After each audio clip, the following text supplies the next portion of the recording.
नमस्कार साथियों, BA third year में इतिहास का एक और क्रम है जिसका नाम है मध्य प्रदेश में स्वतंत्रता संग्राम। जी हां, मैं सभी यूनिवर्सिटियों की बात नहीं करता हूं, लेकिन हां कुछ यूनिवर्सिटियां ऐसी है जो बीए थर्ड ईयर में इतिहास के अंतर्गत इस विषय को पढ़ा रही है। कौन सा? मध्य प्रदेश में स्वतंत्रता संग्राम।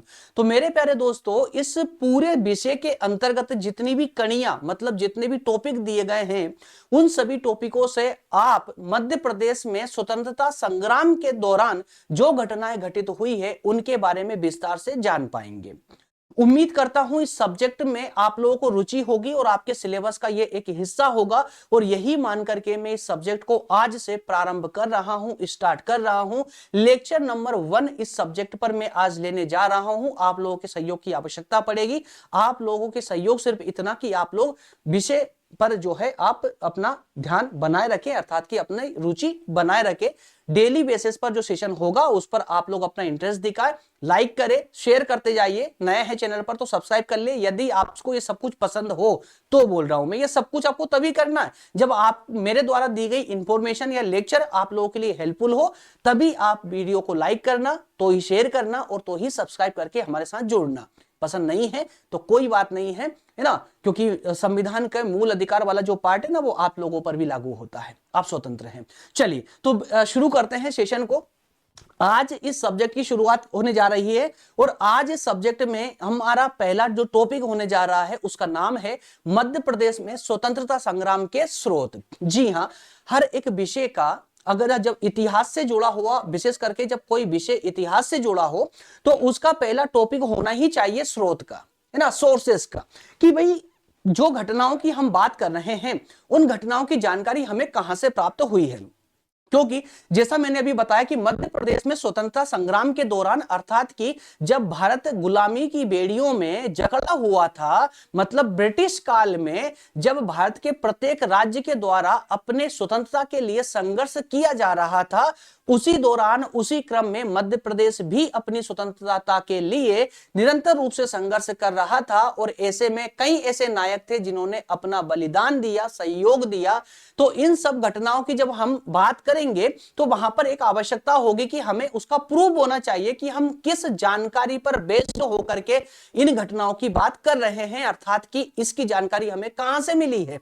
तो ये सबसे पहला टॉपिक हमारा यही है और बेसिकली इतिहास से संबंधित सभी का जो है ये टॉपिक होना भी चाहिए। तो आइए शुरुआत करते हैं आज से। इस सेशन की शुरुआत करूं दोस्तों, देखिए पहली बार ये सेशन में आज स्टार्ट कर रहा हूं, है ना, आज स्टार्ट कर रहा हूं। आज से लेक्चर नंबर 1 पर आज से हम डिस्कस करने जा रहे हैं। तो मैं यही मानकर चलूंगा कि यहां पर जितने भी बच्चे आए हैं वो सबके सब नए हैं, पहली बार सेशन मेरा अटेंड कर रहे हैं। हालांकि बहुत सारे बच्चे ऐसे हैं जो फर्स्ट ईयर से मुझे अटेंड कर रहे हैं, लेकिन मैं यही मानकर चल रहा हूं कि आप सब नए हैं, पहली बार आए हैं, इसलिए मैं बिल्कुल जीरो से मैं इस सब्जेक्ट के बारे में जानकारी आपको दूंगा।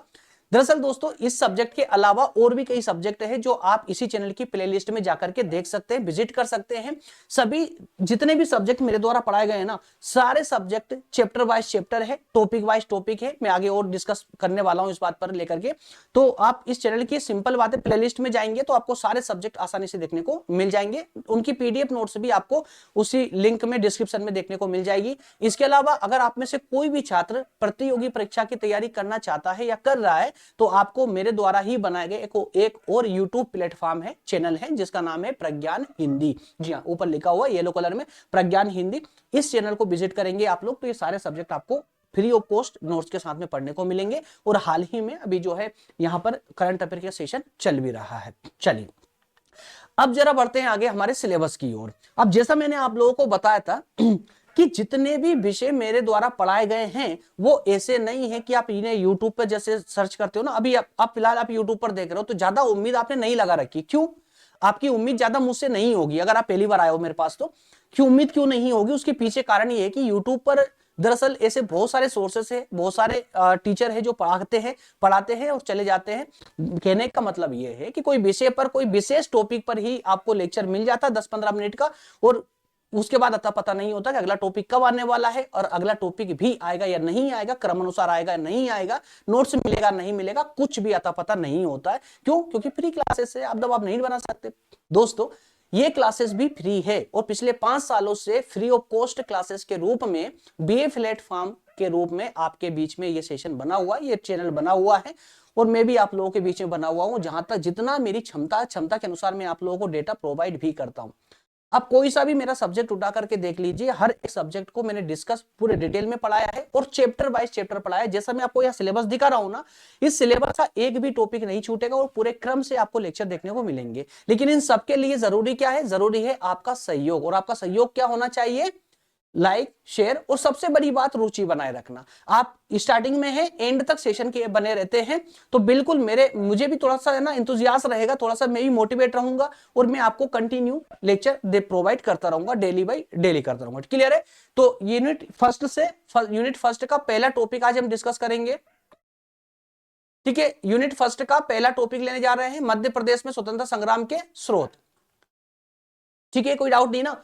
इसी क्रम से पूरे सब्जेक्ट पूरे टॉपिक आपके होने वाले, पूरे 5 यूनिट तक का पूरा सिलेबस है।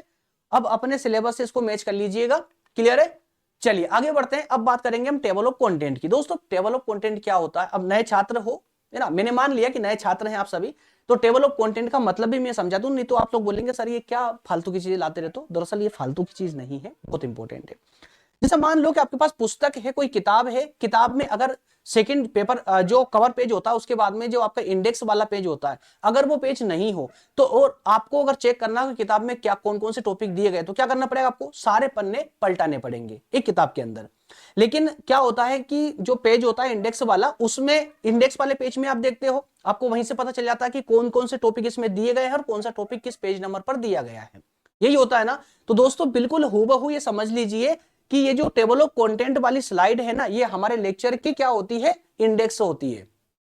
इसमें आपको ये दिख जाएगा कि अंदर कौन कौन से टॉपिकों पर हम डिस्कस करने वाले हैं इस पूरे लेक्चर में। तो देखिए, मध्य प्रदेश में स्वतंत्रता संग्राम के स्रोत हमारा मुख्य टॉपिक है आज का। तो स्रोत मतलब कि मध्य प्रदेश में जो घटनाएं घटित हुई है उनकी जानकारी हमें कहां कहां से प्राप्त हो रही है, तो उनके सोर्सेस क्या है, मतलब स्रोत क्या है। ऐसे स्रोतों में सबसे पहला स्रोत होगा अभिलेखागार और सरकारी दस्तावेज। जी हां, अभिलेखागार और सरकारी दस्तावेज से हमें मध्य प्रदेश में स्वतंत्रता संग्राम के दौरान जो घटनाएं घटित हुई है उनकी जानकारी प्राप्त होती है। इसी प्रकार से पॉइंट नंबर 2 में हम एक इस व्यक्तिगत पत्र और प्राइवेट जो पेपर्स हैं उनकी चर्चा करने वाले हैं, क्योंकि इनसे भी हमें विशेष जानकारी प्राप्त होती है। पॉइंट नंबर 3 में समाचार पत्र पत्रिकाओं पर बात करने वाले हैं कि इनसे कहां से हमें घटनाओं का जो है उल्लेख प्राप्त होता है। इसके अलावा समकालीन साहित्य और संस्मरण पर चर्चा करने वाले हैं। समकालीन साहित्य उस समय का साहित्य ना, साहित्य के अंदर आप उसको मत ले आइए जैसे वेद पुराणों को मत लिया, क्योंकि वेद पुराण तो हजारों लाखों साल पुराने हैं और हम फिलहाल बात कर रहे हैं ब्रिटिश काल की। ठीक है ना? उसके बाद में पॉइंट नंबर 5 में हम गजेटियर पर बात करने वाले हैं, या इतिहास संबंधी किताबें जो उस समय में लिखी गई हो, तत्कालीन समय में लिखी गई हो। पॉइंट नंबर 6 में मौखिक परंपरा और लोकगीतों पर बात करने वाले हैं, क्योंकि भारत में या कहें कि विशेष रूप से चूंकि मध्य प्रदेश की बात कर रहे हैं तो मध्य प्रदेश की परंपरा और मध्य प्रदेश के लोकगीत की ही बात करेंगे। तो मध्य प्रदेश में से कई परंपराएं और लोकगीत आज भी मौजूद है जो हमें उस समय की जानकारी प्रदान करते हैं। तो ऐसे कौन कौन सी बातें हैं, वो सारी बातें हम अंदर डिटेल में करने वाले हैं। तो दोस्तों आइए अब शुरुआत करते हैं अपने सेशन की, है ना। पॉइंट नंबर 1 से हम बात करेंगे और लास्ट 6 तक हम चर्चा करेंगे, तो बने रहे सेशन के एंड तक। ठीक है ना? आप लोग रुचि लेंगे तो मेरी भी रुचि सब्जेक्ट में बनी रहेगी। चलिए शुरू करते हैं, लेते हैं पॉइंट नंबर 1 से कहानी की शुरुआत करते हैं। दोस्तों मध्य प्रदेश में कहें कि पूरे राज्य में ही ऐसे कई घटनाएं घटित हुई हैं, और उन घटनाओं के कौन सी कब? स्वतंत्रता संग्राम के दौरान, जब पूरे भारत ही ना एकजुट होकर के प्रयास कर रहा था कि किसी भी प्रकार से अंग्रेजों से हमें स्वतंत्रता मिल जाए। उसी दौरान मध्य प्रदेश में ऐसी कई घटनाएं घटी, ऐसे कई मध्य प्रदेश में अलग अलग क्षेत्रों से विद्रोह हो रहे थे, जिन विद्रोहों ने महत्वपूर्ण भूमिका निभाई। लेकिन उनमें सबसे प्रमुख जो विद्रोह था, जिस विद्रोह को हम क्रांति के नाम से जानते हैं, जिन्होंने अंग्रेजों की नींव हिला दी, उस क्रांति में अर्थात उस विद्रोह में 1857 की जो क्रांति थी, उस क्रांति में मध्य प्रदेश का भी अपना ही एक बड़ा योगदान था। मध्य प्रदेश के जो सूरमा थे उनका बड़ा योगदान था। इस क्रांति में मध्य प्रदेश के अलग अलग क्षेत्रों से जो है कई देशभक्तों ने, कई मां भारती के सपूतों ने इसमें भाग लिया, हिस्सा लिया और अहम भूमिका निभाई। मालवा से कहें, बुंदेलखंड से कहें, भोपाल से कहें, है ना, या महू कौशल से कहें, अलग अलग क्षेत्रों से, लगभग मध्य प्रदेश के हर एक क्षेत्र से जो है इन घटनाओं को अंजाम दिया जा रहा था। तो आइए शुरुआत करते हैं, ऐसे कौन कौन से सोर्स हैं जो इन घटनाओं की जानकारी हमें प्रदान करते हैं। भाई जरूरी क्या है, इन घटनाओं की जानकारी हमें मिली कहां से है, ये सबसे इंपॉर्टेंट है ना। तो उन घटनाओं की जानकारी देने वाले स्रोतों पर तो हमको आज चर्चा करना है। तो ऐसे जो स्रोत होने वाले हैं, वो ऐसे स्रोतों में जो मैं आपको बता चुका हूं, 6 पॉइंट आपके होने वाले, अभिलेखागार, व्यक्तिगत पत्र, समाचार पत्र, समकालीन साहित्य, गजेटियर या मौखिक परंपरा, लोकगीत। तो इन पर एक एक करके आइए डिस्कस करना प्रारंभ करते हैं। सबसे पहले हम बात करेंगे अभिलेखागार की। जी हां दोस्तों, भारत की राजधानी दिल्ली में, आज वर्तमान की बात कर रहा हूं मैं, वर्तमान में भारत की राजधानी दिल्ली में भारतीय या कहें कि राष्ट्रीय अभिलेखागार देखने को मिल जाएगा, जहां पर देश की संपूर्ण प्राचीन समय से, या कहें कि प्राचीन समय के भी कुछ सोर्सेस, या कहें कि अगर हम बात करें मध्यकाल से बात करें तो ज्यादा सटीक होगा, मध्यकाल से लेकर के वर्तमान तक की जानकारी आपको इस अभिलेखागार में देखने को मिल जाएगी। ठीक है, तो सबसे इंपॉर्टेंट क्या सोर्सेस है आपके सामने, जिसके माध्यम से आप मध्य प्रदेश की क्रांति के बारे में या मध्य प्रदेश के सहयोग के बारे में या योगदान के बारे में जान सकते हैं।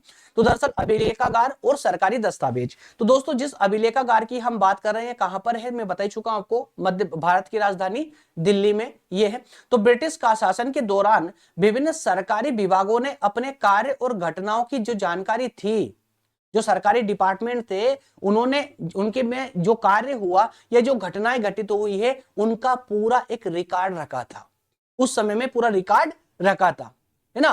और इन रिकॉर्डों से हमें उस समय के राजस्व की या वनों की या सैन्य की या अन्य विभागों के दस्तावेज जो है, इसमें इन दस्तावेजों की जानकारी मिलती है। मतलब इसमें जो हमारे पास अभिलेखागार है आज वर्तमान में, उसमें भारत से संबंधित सभी विभागों की जानकारी हमें प्राप्त आज भी हो सकती है। यदि आप में से कोई जाना चाहे, जानकारी प्राप्त करना चाहे, तो बिल्कुल राजधानी जाकर के आप इस अभिलेखागार में जाकर के, एक लाइब्रेरी है कुल मिलाकर के, यहाँ पे सारे सोर्सेस आपको प्राप्त हो सकते हैं। ये मध्य प्रदेश में स्वतंत्रता आंदोलन की गतिविधियों पर प्रकाश डालते हैं। ठीक है, तो यहां से जो अलग अलग विभाग रहे हैं, उन विभागों से जो जानकारी हमको प्राप्त होती है, उन्हीं जानकारी में हमें भारत के अन्य राज्यों की तो जानकारी मिल ही सकती है, लेकिन मध्य प्रदेश की जानकारी भी हमें प्राप्त हो जाती है, जो मध्य प्रदेश के अलग अलग क्षेत्रों पर और मध्य प्रदेश के द्वारा किए गए संघर्ष पर प्रकाश डालते हैं। ये जो दस्तावेज हमें इस अभिलेखागार से प्राप्त होते हैं, ये मध्य प्रदेश सचिवालय रिकॉर्ड में उपलब्ध है। कहां पर? मध्य प्रदेश सचिवालय में उपलब्ध है, जहां से शोधकर्ता महत्वपूर्ण जानकारी प्राप्त कर सकते हैं, और वो ऐसे शोधकर्ता आप भी हो सकते हैं। और जिस घटना के बारे में अब हम जानकारी प्राप्त करने वाले, मतलब ये सब्जेक्ट को जो पढ़ने वाले हैं, इस विषय की रचना या इस विषय को जो लिखा गया है ना, इन्हीं जानकारियों पर, मतलब कि अभिलेखागार और सरकारी दस्तावेजों पर बेस्ड होकर के ही लिखा गया है, ताकि कोई जानकारी गलत ना हो जाए और आप मध्य प्रदेश के द्वारा किए गए संघर्ष को आप बेहतर तरीके से जान पाए। तो दोस्तों पहला पॉइंट जो अभिलेखागार या सरकारी दस्तावेज था, तो ये जो अभिलेखागार है जो दिल्ली में अब स्थित है, इस अभिलेखागार और जो सरकारी दस्तावेज इस अभिलेखागार में है, इनके माध्यम से आप मध्य प्रदेश की संपूर्ण जानकारी प्राप्त कर सकते हैं। क्लियर है? अगले पॉइंट की ओर मूव करते हैं। अब ये चूंकि जानकारी प्राप्त कर सकते हैं, इसी कारण से यह मध्य प्रदेश की घटनाओं को जानने का सबसे प्रमुख स्रोत भी बना हुआ है। इसके बाद में सेकंड जो पॉइंट था आपका, सेकंड पॉइंट में हम बात करने वाले थे व्यक्तिगत पत्र और प्राइवेट पेपर्स की। जी हाँ, व्यक्तिगत पत्र और प्राइवेट पेपर। अब व्यक्तिगत पत्र मतलब क्या हुआ भाई? व्यक्तिगत पत्र का मतलब हुआ कि एक तरफ तो स्वतंत्रता सेनानी है ना, जो आंदोलन कर रहे थे, और एक तरफ सरकार, मतलब ब्रिटिश सरकार। तो ब्रिटिश अधिकारियों ने स्वतंत्रता सेनानियों को जो पत्र लिखे, या स्वतंत्रता सेनानियों ने ब्रिटिश अधिकारियों को जो पत्र लिखे, वो पत्र भी हमें मध्य प्रदेश के दौरान स्वतंत्रता संग्राम की घटनाओं के बारे में अवगत करवाते हैं। उदाहरण ले सकते हैं, जैसे कि उदाहरण ले सकते हैं कि जब 1857 की क्रांति के दौरान भोपाल के अमर शहीद भारत मां के सपूत आजम फजील मोहम्मद खान, एक मिनट पेन लेते हैं, आजम फजील मोहम्मद खान, ये भोपाल के अमर शहीद है, जिन्होंने 1857 की क्रांति में अहम योगदान दिया था। जब इन्होंने अपना बलिदान दे दिया 1857 की क्रांति में, और ये जो बलिदान इन्होंने दिया था, इस बलिदान के पीछे जो सबसे प्रमुख जिम्मेदार था, कौन था वो दोस्तों? तो भोपाल की उस समय की जो शासक सिकंदर बेगम नाम था उनका। भोपाल की शासक क्या कौन था? सिकंदर बेगम। ये चूंकि ब्रिटिश सरकार के साथ मिली हुई थी, ब्रिटिश सरकार के साथ मिली हुई थी, इसी कारण से अमर शहीद आजम फजील मोहम्मद खान ने अपना बलिदान दे दिया। लेकिन जैसे इन्होंने बलिदान दिया, ये खबर उड़ते हुए पहुंची कहां? झांसी। तो उस समय झांसी की रानी लक्ष्मीबाई ने एक पत्र लिखा। किसके नाम लिखा? भोपाल की शासक सिकंदर बेगम के नाम पत्र लिखा, और उस पत्र में उन्होंने चेतावनी भरी, या कहें कि चेतावनी दी। लक्ष्मीबाई ने सिकंदर बेगम को चेतावनी दी थी कि आप ब्रिटिश सरकार का साथ छोड़ दें और स्वतंत्रता संग्राम में जो स्वतंत्रता सेनानी हैं उनका साथ दें। इस प्रकार की चेतावनी, तो इस प्रकार की चेतावनी भरे पत्र जो हैं वो आज भी अभिलेखागार में जाकर के आप प्राप्त कर सकते हैं। तो ऐसे अभिलेखागारों या कहें कि ऐसे पत्रों से भी हमें उस समय की जो समझ है ना, वो हमारी और मजबूत हो जाती है। मतलब इस प्रकार के और कई सारी जानकारी हमें प्राप्त होती है। ये तो सिर्फ एक उदाहरण था जो लक्ष्मीबाई के द्वारा सिकंदर बेगम को पत्र लिखा गया था। ऐसे कई सारे पत्र थे जो स्वतंत्रता सेनानियों ने ब्रिटिश अधिकारियों को लिखे, और ब्रिटिश अधिकारियों ने भी स्वतंत्रता सेनानियों को पत्र लिखे। ऐसे कई पत्र हैं जिनके माध्यम से हमें जानकारी प्राप्त होती है, चूंकि हम यहाँ सिर्फ एग्जाम्पल के तौर पर समझ रहे हैं इनको। अच्छा, इसके बाद में अगर हम बात करेंगे तो ब्रिटिश राज के दौरान भारत के कुछ प्रमुख समाचार पत्र भी रहे हैं। ऐसे कई पत्र हैं जिनके बारे में आप भली भांति जानते भी हैं, पढ़ भी चुके हैं, ठीक है।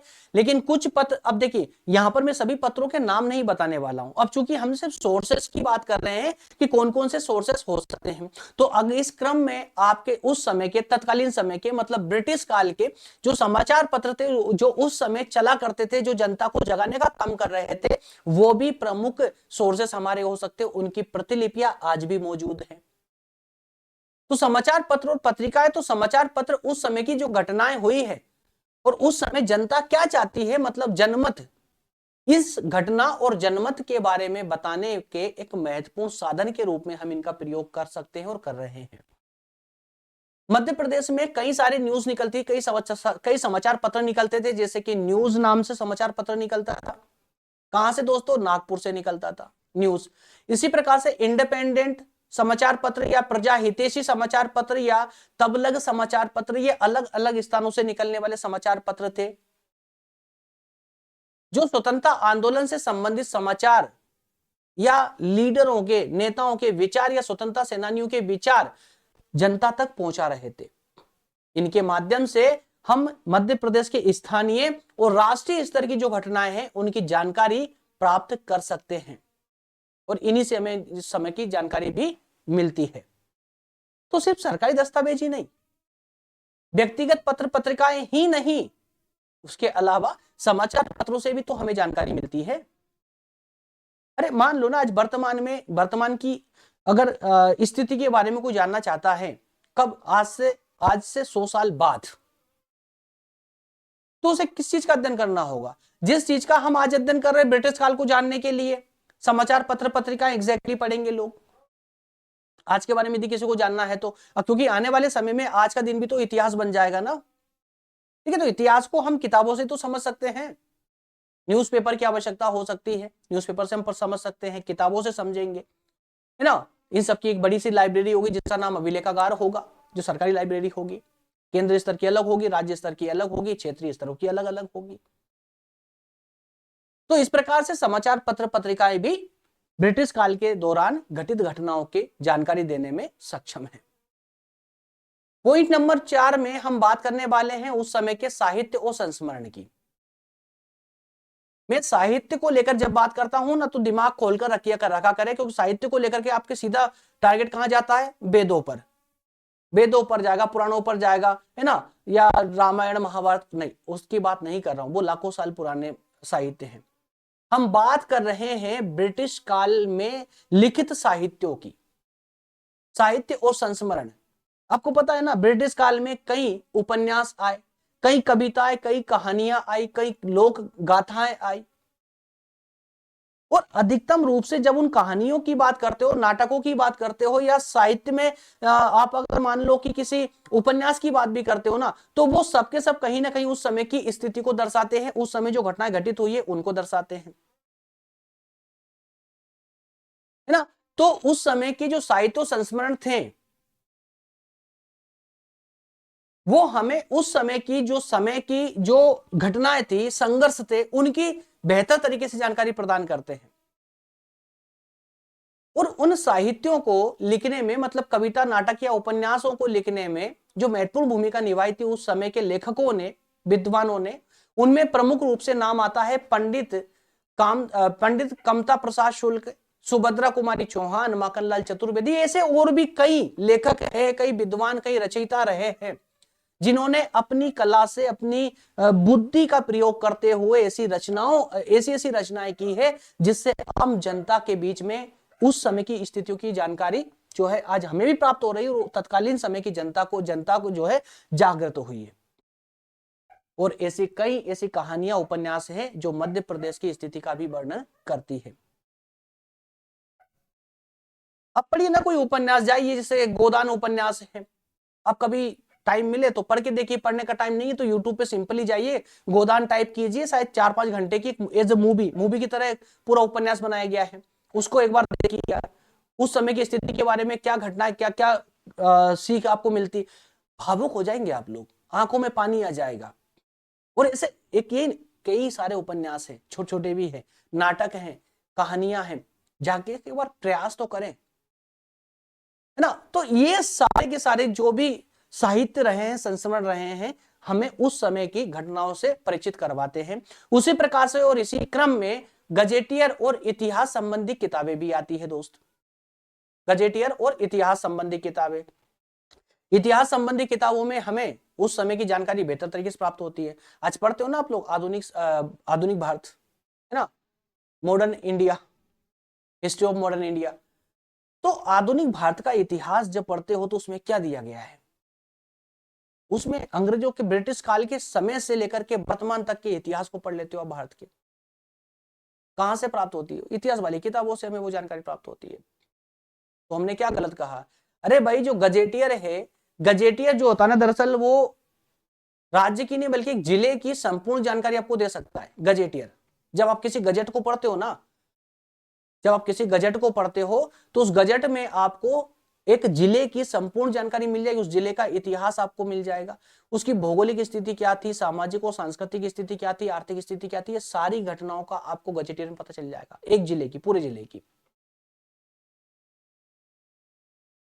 तो क्षेत्र वाइज भी अगर आप देखते हो ना, एरिया वाइज भी देखते हो, मतलब जिला वाइज देखते हो, तो भी आपको स्वतंत्रता संग्राम से संबंधित जो घटनाएं थी उनका विस्तार से आपको जानकारी गजेटियर में मिल सकती है। और इतना ही नहीं दोस्तों, इतिहासकारों ने उस समय जो किताबें लिखी वो किताबें भी कम नहीं है उनकी जानकारी प्राप्त करने के लिए। एग्जाम्पल के रूप में आप देख सकते हैं मध्य प्रदेश में स्वतंत्रता संग्राम, किताब है पूरी, मध्य प्रदेश में स्वतंत्रता संग्राम जो आप पढ़ रहे हैं, ये क्या है, अरे इस किताब से आप जानकारी तो जानना चाहते हो ना कि मध्य प्रदेश में कौन कौन सी घटनाएं घटित हुई थी, तो ये भी तो अपने आप में एक इतिहास की किताब बन गई ना, इतिहास की किताब ही तो है जो आप पढ़ रहे हैं, है ना। तो मध्य प्रदेश में स्वतंत्रता संग्राम जिस सब्जेक्ट को आप पढ़ रहे हो, इस प्रकार की और भी कई किताबें हैं जो उस समय में लिखी गई थी जिनसे जानकारी हमें प्राप्त होती है उस समय की। Clear friends. चलिए इसके अलावा एक लास्ट पॉइंट आपका बच जाता है जो सोर्सेस के रूप में जिसका हम प्रयोग कर सकते हैं, मौखिक परंपराएं और लोकगीत। जी हाँ, मौखिक परंपराएं और लोकगीत, तो ऐसी कई मौखिक परंपराएं और लोकगीत वर्तमान में भी मौजूद है मध्य प्रदेश में, जिनसे हमें स्वतंत्रता संग्राम की कहानियों का पता चलता है, घटनाओं का पता चलता है। ये परंपराएं और लोकगीत दरअसल आज जनजातीय क्षेत्रों में जीवित रहे हैं। वर्तमान की अगर बात करो तो शहरी क्षेत्रों को छोड़ ही दे तो ज्यादा अच्छा रहेगा। जनजातीय और ग्रामीण क्षेत्रों में आप जाएंगे तो आपको वहां पर कई परंपराएं और लोकगीत देखने को मिल जाएंगे, जिनमें कहीं ना कहीं उस समय की स्थिति का वर्णन देखने को मिलेगा, जिससे आपको ब्रिटिश काल के दौरान भारत में घटित घटनाओं की जानकारी आपको मिल जाएगी। और जब मध्य प्रदेश के ग्रामीण क्षेत्रों में जाएंगे, मध्य प्रदेश की जनजातीय क्षेत्रों में जाएंगे, तो आपको मध्य प्रदेश की घटनाओं का ही पता चलेगा। तो ये स्रोत हमें उस समय की भावनाओं और संघर्षों की जानकारी देते हैं जो लिखित दस्तावेजों में संभवतः उपलब्ध नहीं है, जो किताबों में नहीं होती। क्या नहीं होती? किताबों में दोस्त भावनाएं नहीं होती, बाकी सब होता है। तो वो भावनाएं आपको लोक गीतों में देखने को मिल जाएंगी, परंपराओं में देखने को मिल जाएंगी, मौखिक परंपराएं, जिसमें कई ऐसे विद्वान थे जो रोड पर निकल चलते थे, और क्योंकि उस समय इतनी सुविधाएं नहीं थी कि कोई वीडियो रिकॉर्ड किया खट से आपने व्हाट्सएप पर शेयर कर दिया, फेसबुक पर शेयर कर दिया, ऐसा कुछ नहीं था। अगर हमारे विचार किसी को देना है तो मौखिक रूप से गानों के रूप में गा गा करके और विचार प्रदान किया जाता था। ऐसे जैसे आप ये संतों को देख रहे हैं, इस प्रकार से रोड पे एक टोली बनाकर घूमते थे, गानों के रूप में उन शब्दों को पिरोते थे, गानों के रूप से लोगों को जागृत किया जाता था। उन्हें लोक गीत कहा गया। उम्मीद करता हूं जो 6 सोर्सेस मैंने आप लोगों को बताए हैं, जो 6 स्रोत बताए हैं, वो सबके सभी आपके मस्तिष्क वाली कुंजी में अब समाहित हो चुके हैं। अब कोई समस्या आप लोगों को नहीं आएगी। पहला टॉपिक आप पार कर चुके हैं, मतलब पहला पड़ाव पार कर चुके हैं। ऐसे 14 पड़ाव है, मतलब कि पूरी 5 यूनिट में 14 टॉपिक है। मात्र 14 क्लासेस में लेने का प्रयास करूंगा, 14 ही क्लास में पूरा सब्जेक्ट कंप्लीट हो जाए आपका, है ना। तो लेकिन उसकी शर्त यही है कि आपको एंड तक बना रहना बहुत जरूरी है। तो अब मुझे आप लोग, पहला टॉपिक, पहला लेक्चर है, इसलिए अब आप मुझे कमेंट करेंगे कि आप में से कितने लोग हैं जिन्होंने सेशन को एंड तक देखा है। जल्दी से मुझे कमेंट कर दीजिए और लिखना क्या है कि सर, है ना, आई एम टिल नाउ। ठीक है, आई एम टिल नाउ। और इसके अलावा जो आपके मन में आए वो कमेंट करें, लेकिन मुझे बता दे कि आप सेशन के एंड तक बने थे। मैं लास्ट में एनालाइज करूंगा कि इस सेशन में, सब्जेक्ट के लेक्चर में लास्ट तक कितने स्टूडेंट थे, कौन कौन थे। ठीक है, अगर सेशन बीच में रुकता है, ये सब्जेक्ट बीच में रुकता है, होल्ड होता है, तो उसका जवाबदार सिर्फ आप लोग होंगे। मैंने स्टार्टिंग बोल दिया, मैं आपसे कोई पेमेंट लेने वाला नहीं हूं। मैं लेक्चर बिल्कुल फ्री ऑफ कॉस्ट दूंगा, नोट्स भी फ्री ऑफ कॉस्ट दूंगा। शर्त एक ही है, आप लोग निरंतर रूप से फॉलो करेंगे क्लासेस को शुरू से लेकर एंड तक। क्योंकि दोस्तों लेक्चर बनाने में बहुत मेहनत लगती है। एक पीपीटी तैयार करने में 4 से 5 घंटे लगते हैं, और मेरे पास कोई स्टाफ नहीं है बड़ा जो पीपीटी बनाने वाले अलग होंगे, है ना, और अपलोड करने वाले अलग। इस प्रकार से जो करना होता है मैं खुद ही करता हूँ। जो सोर्सेस होते हैं, जो डेटा होता है, वो मुझे ही संकलित करना होता है। अलग अलग सोर्सेस से मैं डेटा लेकर के आता हूँ। ठीक है, उसके बाद में आप लोगों के लिए पीपीटी डिजाइन करता हूँ, बनाता हूँ, और फिर यहाँ पर लेक्चर लेता हूँ, पढ़ाता हूँ आप लोगों को। अपलोड वगैरह करना सब कुछ मेरे ही अंडर में होता है, मुझे ही करना होता है। तो एक लेक्चर कंप्लीट करने में पीपीटी 4 से 5 घंटा, उसके बाद में 1 से 1.5 घंटा अन्य, जैसे कि अभी मैं आपको पढ़ा रहा हूँ, तो इसमें आधा घंटा, पौना घंटा, जो भी टाइम लगा, उसके बाद कम से कम आधा घंटा अपलोड करने में भी लग जाता है। तो इसे कुल मिला करके 5 से 6 घंटे का टाइम एक लेक्चर में लगता है दोस्त तैयार करने, है ना। तो इसलिए बोलता हूं मैं आप लोगों से, लेक्चर की शुरुआत से लेकर एंड तक यदि आप बने रहते हैं तो मैं सब्जेक्ट पर मेहनत करूंगा, कार्य करूंगा, है ना, और आप लोगों को पूरी सीरीज दूंगा कंप्लीट, चैप्टर बाय चैप्टर। अन्यथा हो सकता है कि 4-5 लेक्चर होने के बाद में होल्ड भी हो सकती है। फिर आप ये मत समझिएगा कि सर आपने बोला था कि मैं कंप्लीट करवाऊंगा और आपने कंप्लीट नहीं करवाई। आप लोगों की रुचि बहुत मायने रखती है मेरे लिए। चलिए, कल सेशन में हम बात करने वाले मध्य प्रदेश की ऐतिहासिक पृष्ठभूमि की। जी हाँ, मध्य प्रदेश की ऐतिहासिक पृष्ठभूमि क्या रही है, उस पर डिटेल में चर्चा होगी लेक्चर नंबर 2 के रूप में। अंतिम रूप से मैं आप लोगों को याद दिला दूं, सेशन अगर आप लोगों के लिए हेल्पफुल हो रहा है, अच्छा लग रहा है, तो लाइक कर दे, है ना। बिना लाइक करे बिल्कुल भी मत जाइएगा, क्योंकि अगर आप निरंतर रूप से सेशन में जुड़े हुए हैं, आप लाभ ले रहे हैं, तो आपको लाइक कर देना चाहिए। इसके अलावा चैनल पर अगर नए हैं और आपको लेक्चर अच्छा लगा है, जानकर मेरे द्वारा दी गई जानकारी आपको अच्छी लगी है, तो जुड़ जाए मेरे साथ में कंप्लीट बीए का कोर्सेज प्राप्त करने के लिए। सब कुछ पढ़ाऊंगा मैं यहाँ पर, चाहे कोई सा भी सब्जेक्ट हो, सारे सब्जेक्ट आपको, और मैक्सिमम सब्जेक्ट तो मैं पढ़ा चुका हूँ। डिस्क्रिप्शन में जाइए या कहें कि इस चैनल की प्लेलिस्ट में चले जाइए, आपको लगभग सारे सब्जेक्ट मिल जाएंगे पढ़ने के लिए, पूरे डिटेल में मिलेंगे। ओके फ्रेंड्स, मिलेंगे अगले सेशन में। बहुत बहुत धन्यवाद, थैंक यू सो मच।